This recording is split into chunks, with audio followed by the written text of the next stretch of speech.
every person can be a force for good. Man of Steel! From producer Christopher Nolan, the director of the Dark Knight films. There might be that gritty realism that a Nolan movie has, and even though Christopher Nolan is credited for producing and partly coming up with the Superman concept, this is a Zack Snyder film, and he has a very different style of telling a story than Nolan does, which I was expecting. A lot of people are criticizing Man of Steel for its lack of character development and overlong action sequences. And while I could see their point, Man of Steel is everything I wanted out of a Superman movie. This was beautifully filmed and nothing short of epic, and there wasn't 1 second where I wasn't entertained.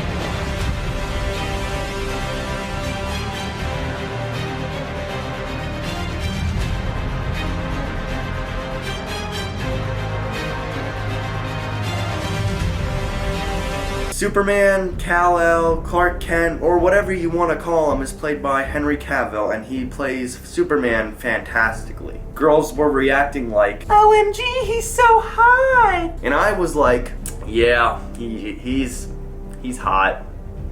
That's what I want to look like.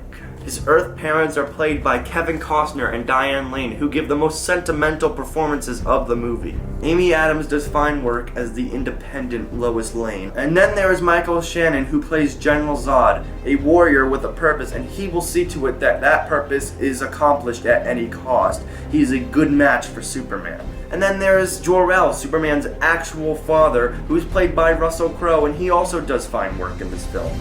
Those were the only characters that caught my attention. This is where I agree with the character development complaint. Lawrence Fishburne and Christopher Meloni are fine actors, but I could care less about their characters in this film. I hope in the next film they actually pan out on the Fishburne character especially. While I dug the cinematography, it did get distracting at some points, and it was hard for me to focus on what was going on. If I had to choose what was the weakest part of Man of Steel, it'd probably be the action sequences. They were well done, don't get me wrong, but they were a tad overlong. Some of it could have been cut. I got more of an emotional response when Superman was trying to figure out who he was. I connected more with the character that way. Nonetheless, those were only minor gripes I had with the film. Hans Zimmer has proven that he can come up with a damn good score, and in Man of Steel, he gives Oscar caliber work here. Visuals were grade A, and while the screenplay was no Pulp Fiction, I still felt that it was better than most screenplays we see today. This is the best and deepest superhero film since The Dark Knight.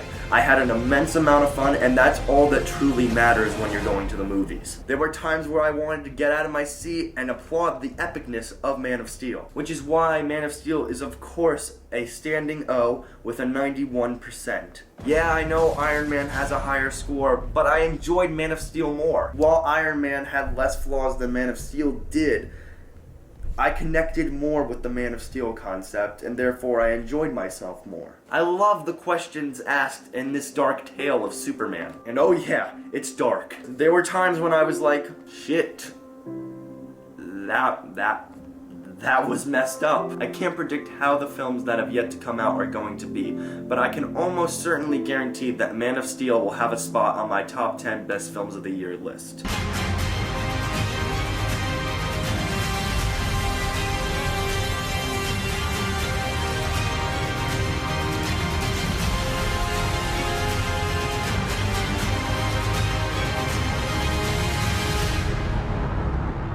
You can save them. You can save all of them.